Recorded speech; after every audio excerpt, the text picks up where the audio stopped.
véritable maturation fait que les résultats que vous voyez en haut viennent de l'enracinement qui est en bas. Le but de ce message, c'est que vous puissiez vous enraciner réellement pour que vous puissiez monter aussi comme il se doit. Je ne sais pas si je parle à quelqu'un, mais tu approches une saison de la maturité où et il faut que ça grandisse, il faut que ça se voie. Ce n'est plus le temps de la sémence, c'est le temps de la moisson, c'est le temps de la maturité. Et il faut qu'on voie que c'est devenu complètement ce que ça devait être. Je suis en train de dire ceci. Ce n'est pas parce que quelqu'un a l'âge qu'il en a l'état émotionnel. Tu peux épouser un homme de 45 ans qui est encore émotionnellement 18 ans. Et tu te demandes pourquoi il est comme ça. Parce qu'il n'a pas grandi. Il en a la taille, il en a la barbe, il en a le ventre, mais il n'en a pas le cœur. Et tu te demandes pourquoi tu agis comme un petit enfant. You can see me. Un homme a raison. Vous vous battez encore à qui a raison dans un couple depuis de 10 ans, un mari de 45 ans. Pourquoi? Parce qu'il n'est pas mature. Je m'y attendais bien. Pas parce qu'il n'est pas physiquement mature, pas parce qu'il n'a pas le sens de la responsabilité, mais émotionnellement, il n'est pas mature. L'âge, les responsabilités dans la vie ne garantissent pas la maturité émotionnelle. Il faut grandir dans ce domaine-là. C'est pourquoi vous voyez, il est tellement enfant que jusqu'aujourd'hui, il ose, malgré votre âge, il ose vous dire qu'il va vous frapper. 10 ans, 20 ans de mariage, un mari de 55 ans qui dit, on peut s'entendre dans bête. Ça, c'est les jeux de l'école primaire. À votre âge, à votre maturité, la maturité n'a pas besoin de mains pour s'exprimer. À votre âge, vous dirigez par le pouvoir. Qui est-ce que Poutine a frappé?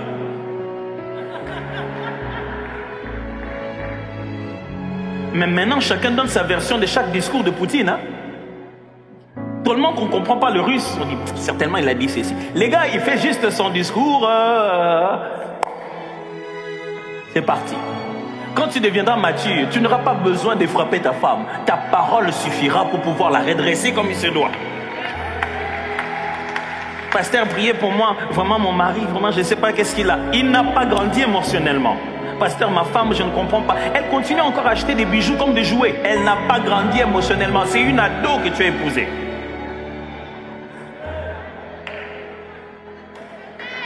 Elle croit encore qu'elle est en train de faire les lits auto.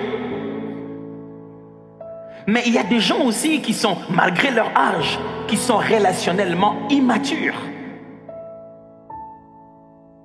C'est pourquoi je vous en supplie, mes chères sœurs, vous qui dites, quand on vous demande la main, donne-moi un peu le temps, je vais t'étudier. Vous étudiez quoi? Je ne sais pas quel... J'aimerais que vous étudiez les relations. Parce que quelqu'un va se mettre en relation avec vous, étudier sa façon d'être en relation avec les autres. Quelqu'un qui est déjà incapable, qui ne sait pas parler à sa mère, qui ne sait pas parler à ses frères, tu penses qu'il va bien te parler. Quand il entend parler à ses propres sœurs, et il les chosifie presque. Quand quelqu'un ne sait pas avoir une relation équilibrée, il ne peut pas avoir une bonne relation avec vous. Ne pensez pas que vous allez être l'exception. Vous allez être l'exception pendant le moment de conquête, jusqu'à ce qu'il va vous conquérir et il va vous remettre dans la liste. S'il vous plaît, cherchez quelqu'un qui a grandi relationnellement, qui est relationnellement mature. Je ne parle pas des diplômes, je ne parle pas avec qui il se connaît, il est l'ami de qui et de qui. Je parle des relations. Combien de fois il a été fidèle, loyal à des gens? Comment pouvez-vous avoir quelqu'un de toute sa vie à Banarna Batunyons? Traduction, il s'abîme avec tout le monde.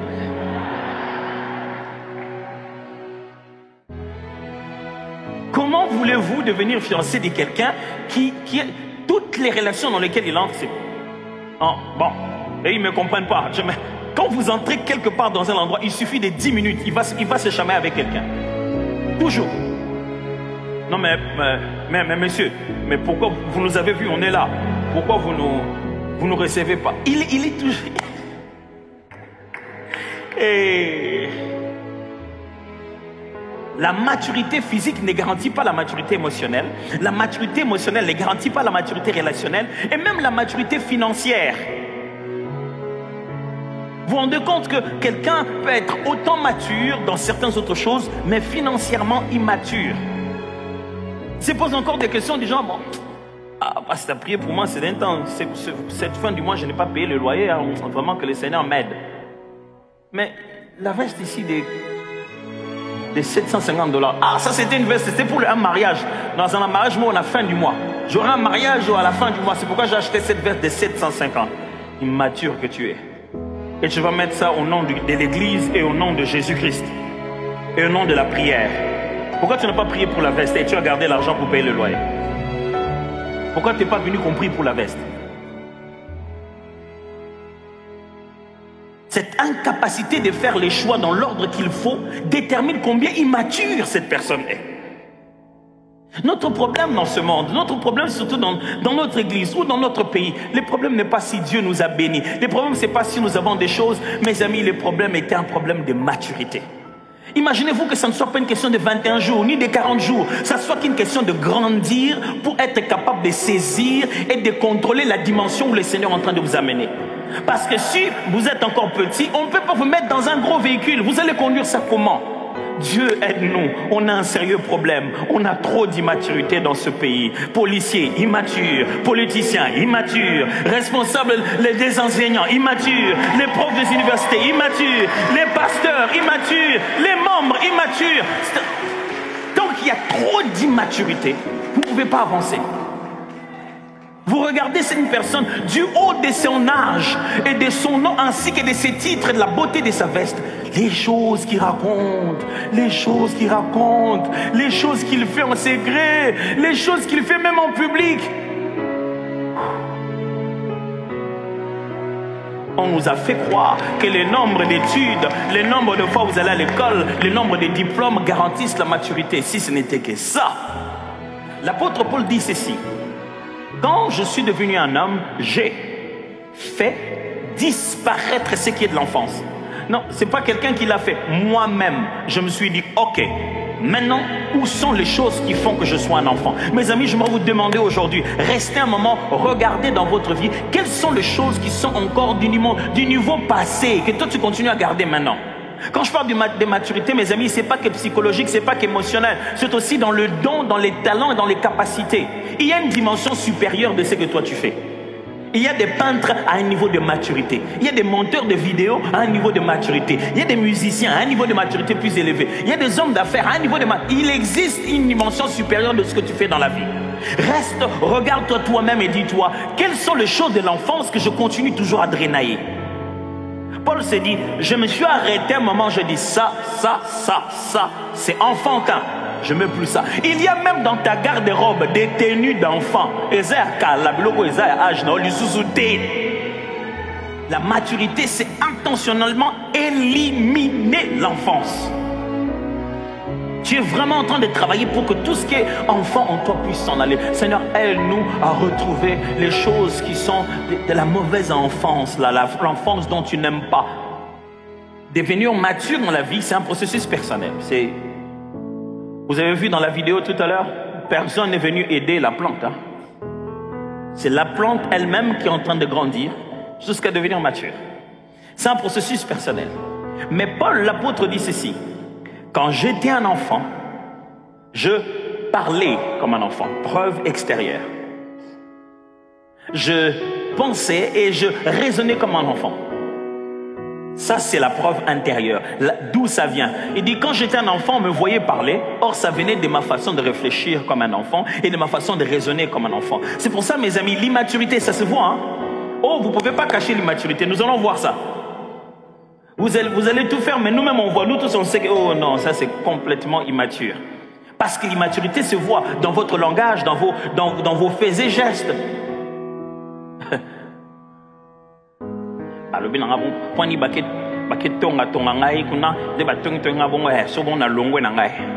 Traduction. Pourquoi ils sont allés me coudre là-bas? C'est comme ça, je sais pas. C'est pour rire, vous savez bien que c'est pas coudre.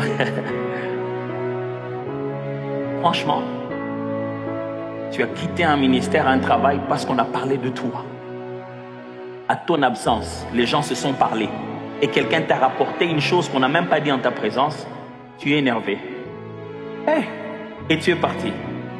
La Bible dit, pourquoi n'acceptez-vous pas quelques souffrances? Un homme mature sait que tu n'obtiendras jamais l'unanimité dans la vie. Il y aura toujours des gens au quoi tu n'auras pas monté. Ben elle est là-haut. Tu n'as pas d'effort à fournir avec cette affaire. Non, pourquoi eux, ils ont dit qu'ils n'aiment pas. C'est comme ça, moi je m'en vais. Qui a dit qu'on t'aimera partout? Immature.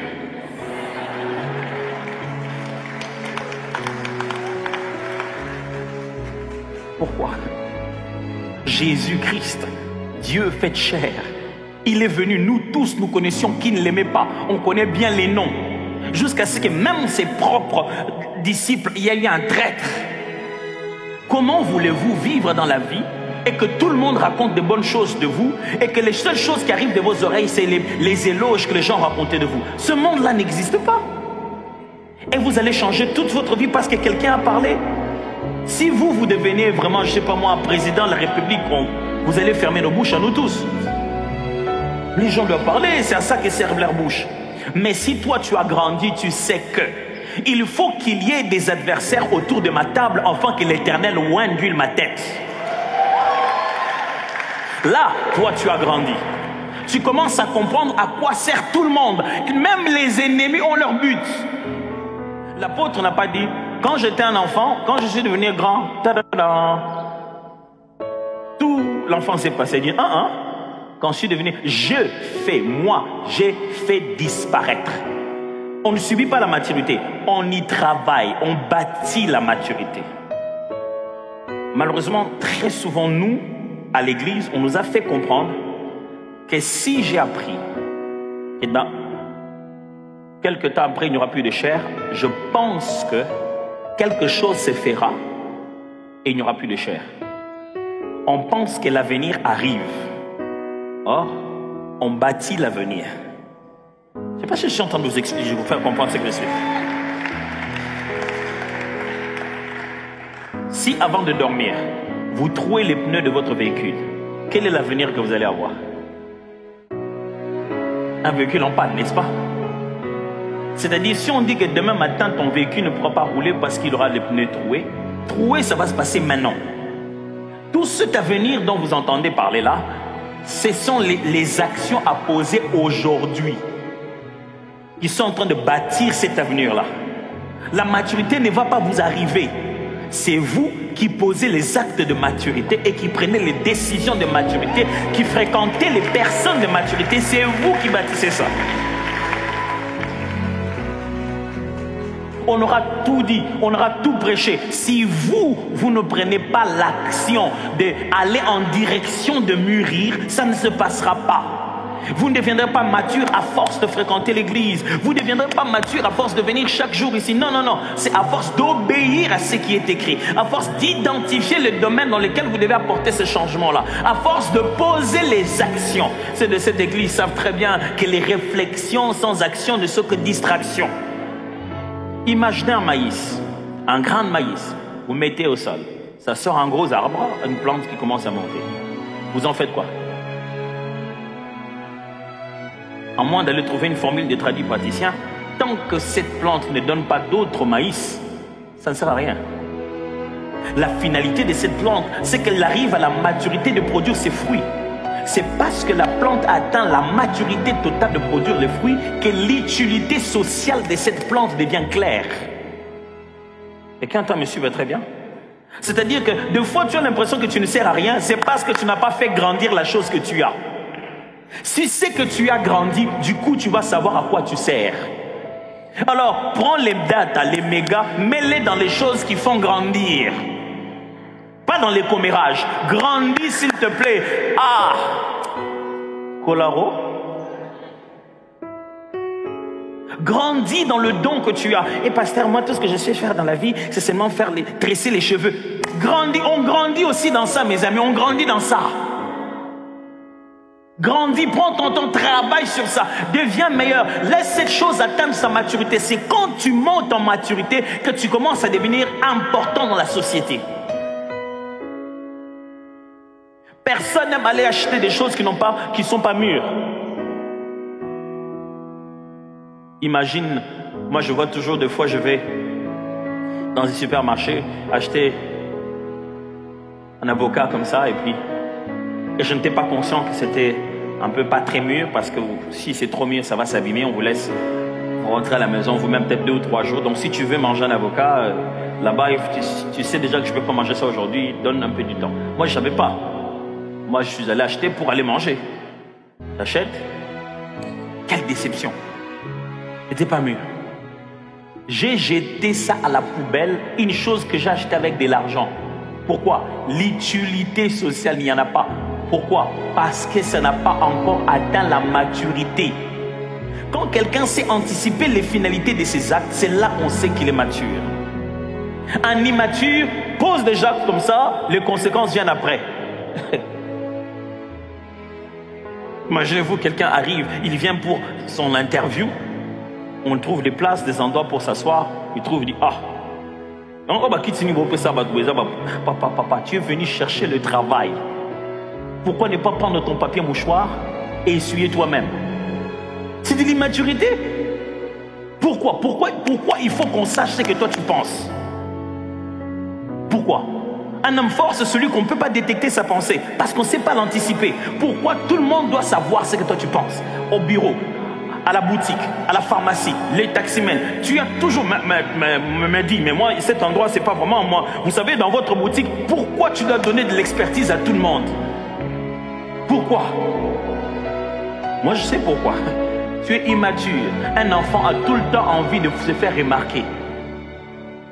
Il veut le montrer qu'il est là. C'est comme ça un enfant, c'est comme ça un immature. On n'arrive jamais à un endroit sans que tu te mettes à crier, sans que tu te mettes à parler, sans que tu te mettes à donner des ordres, à corriger les gens. C'est que tu n'es pas à l'aise avec toi-même. Un immature n'est pas à l'aise avec sa propre peau. Il a tout le temps besoin de se faire remarquer. Pourquoi? Par contre, ce qui montre que tu es mature, c'est quand tu as de l'intentionnalité. Ce que tu es en train de faire, tu le fais avec but. Tout le monde se dit, mais pourquoi toi tu vas tous les jours? Ah, mais mon cher, toi aussi, tu passes tout ton temps devant la télé là, tu vas dans tes formations. Je vais dans ces formations-là en sachant où je suis en train d'aller. Vous regardez la télé, à ce moment-là, je suis en train d'aller ailleurs, je sais ce que je suis en train de faire. Ça, c'est un homme mature. Il sait ce qu'il est en train de faire. Mes amis, il n'y a pas qu'un homme ou une femme mature. Il faut être un parent mature.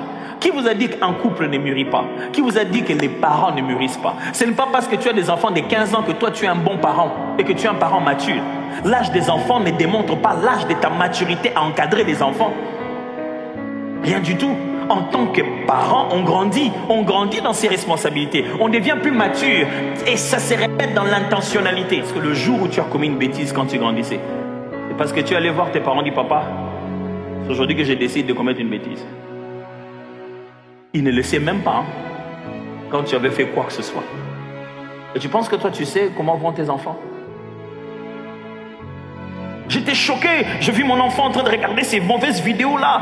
Mais pourquoi? C'est pas question d'entendre, d'écouter. Qui vous a dit que les enfants ne sont pas tentés par le diable? Chaque fois qu'on y a interdit, il y a tentation. Il faut apprendre à aborder ces sujets, il faut en parler. C'est à la fois une tentation spirituelle et psychologique. Mais tu passes 4 heures à écouter au capi ou quoi que ce soit avec l'enfant et à critiquer la politique générale. Tu manques d'intentionnalité en tant que père. 4 heures sans avoir posé des questions intentionnelles à tes enfants.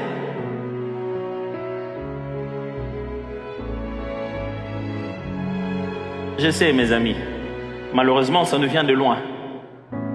Pour la plupart d'entre nous, en commençant par moi-même, on a été élevés par des héros, des parents exceptionnels. Mon père et ma mère, chaque fois que je regarde aujourd'hui, avec leurs cheveux blancs, je le vois comme des héros. Des gens qui se sont battus durement, qui ont fait alors des choses exceptionnelles pour nous élever.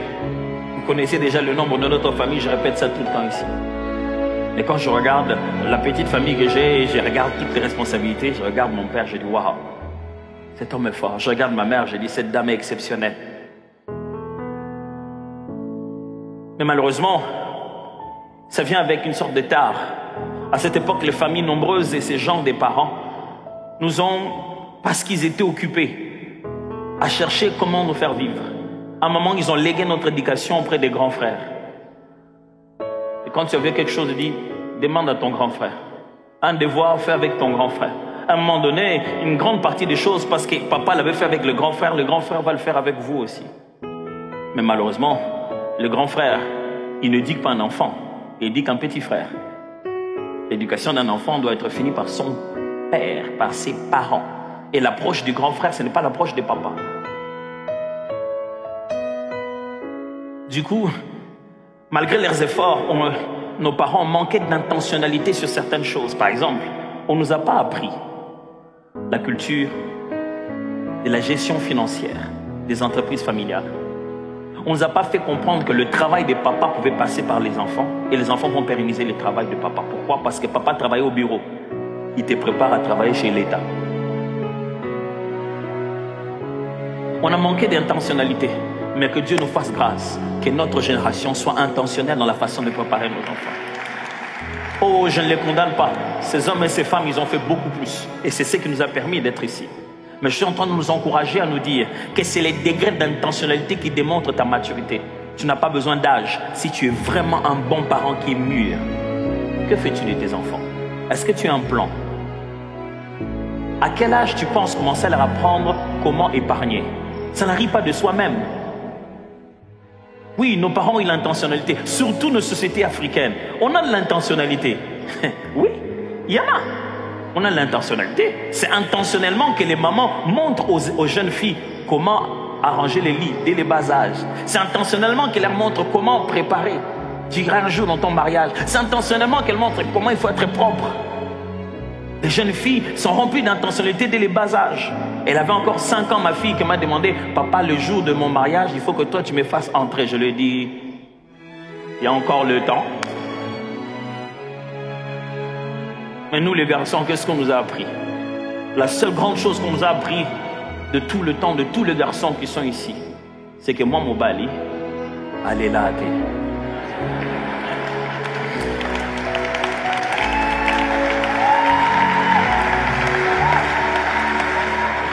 et ça, on te le dit quand tu as mal. Ah, quand mon bal, allez là, traduction, un garçon ne pleure pas. Mais il y a plus que ça, mes amis. Vous pouvez mettre de l'intentionnalité, comment éduquer financièrement vos enfants. Leur donner 2000 francs aujourd'hui, ce n'est pas grand chose. Juste pour le dire, il faut aller poser la question en fin de la semaine. Où sont tes 2000 francs? Qu'est-ce que tu en as fait? Des fois, mes enfants veulent sortir avec leur maman, je les appelle, je dis, tu prends aussi. Je dis, Roland, viens, toi, c'est ton argent. Comme maman va aller acheter des choses, ça, c'est ton argent, je veux savoir ce que tu vas en faire. Et les filles, quand tu leur donnes comme ça, quand elles reviennent avec leur argent. Bah, chini, maman là-bas. Traduction, ils ont... Ce qui est China... On va chercher ça. Mais juste te dire qu'ils ont exploité leur mère, ils ont profité de leur mère. Mais ça, mes amis, c'est intentionnellement que les autres sont devenus comme ça. Leurs parents, n'est-ce pas votre intention de vous envoyer votre enfant à l'étudier à l'extérieur du pays, mais les valeurs, qui va les installer en lui? Ça n'arrive pas de soi-même. Pourquoi vous pensez que vous devez préparer ses études ailleurs et vous ne pensez pas que vous devez anticiper l'âge qu'il est et les sujets qu'il faut aborder? Ça déterminera quel genre de parents matures vous êtes.